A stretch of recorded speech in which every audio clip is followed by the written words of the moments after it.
Сәлем, менің құрметті оқырмандарым. Бүгін сіздерге өте жұмсақ творожный осындай печеньенің рецептін ұсынамын.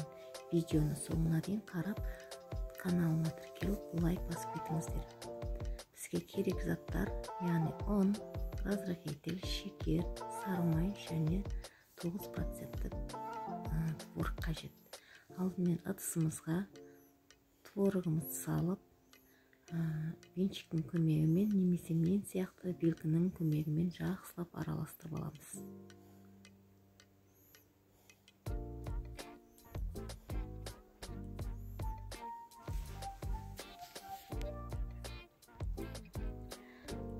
Міне осылай араласты. Енді осының үстіне бөлме температурасындағы сары майымызды салып, екеуін араластырамыз.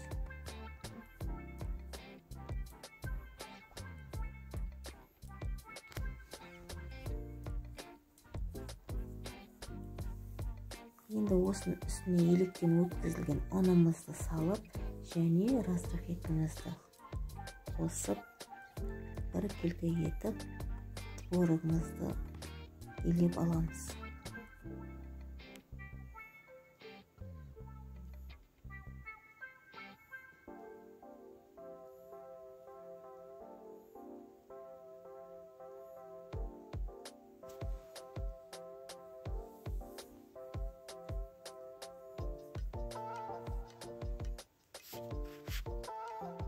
Міне біздің осындай творогты қамырымыз әдемі жұмсақ болып шықты.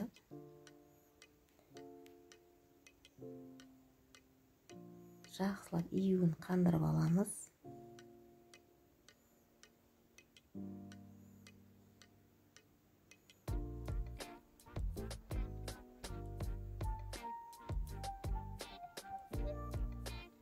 Енді осыны екіге бөлеміз.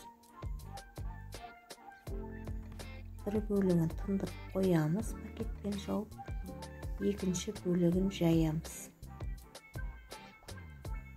Сәл ғана ұн себеміз, себебі жабысып қалуы мүмкін, және оқтығының көмегімен жұқа етіп жайып шығамыз.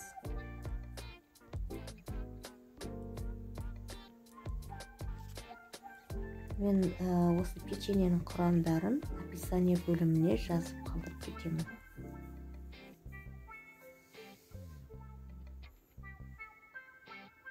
Осылай жұқа етіп төрт бұрышта қып жайып аламыз, және жан жақтарын осылай кесіп аламыз, түзу етіп. Себебі ораған кезде бізге кедергі келтіруі мүмкін. Енді осының үстіне шекерімізді саламыз. Егер кокос ұнтағын ұнатсаңыз, сол кокосовый стружканы осы шекермен бірге араластырып салсаңыз болады. Біз ұнатпайтын болғандықтан қоспадық. Осылай жақсылап шекерімізді орналастырып шығамыз.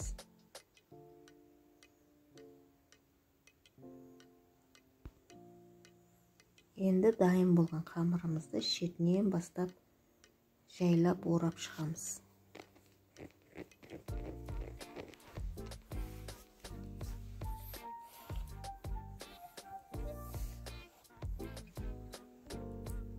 Егер менің видеом ұнаса, каналыма жазылып, лайк басып, комментарий бөліміне пікірлеріңізді қалдырып кетіңіздер.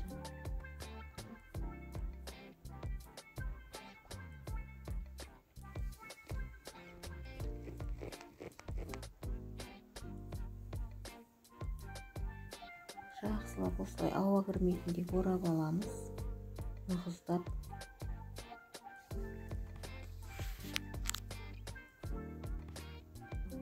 Енді осындай қосылған жерлерін осылай түйіп шығамыз.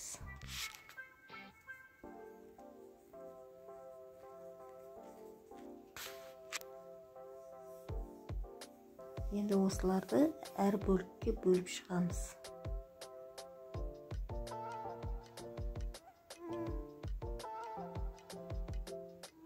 Бұл печенье өте тез дайындалады және өте жеңіл.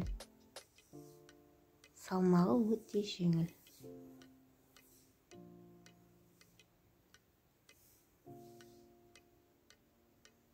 Міне осылай табаларға орналастырып аламыз.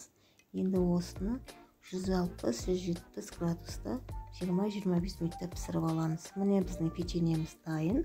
Сіздермен болған Кәмшат. Келесі видеода кездескенше сау болыңыздар.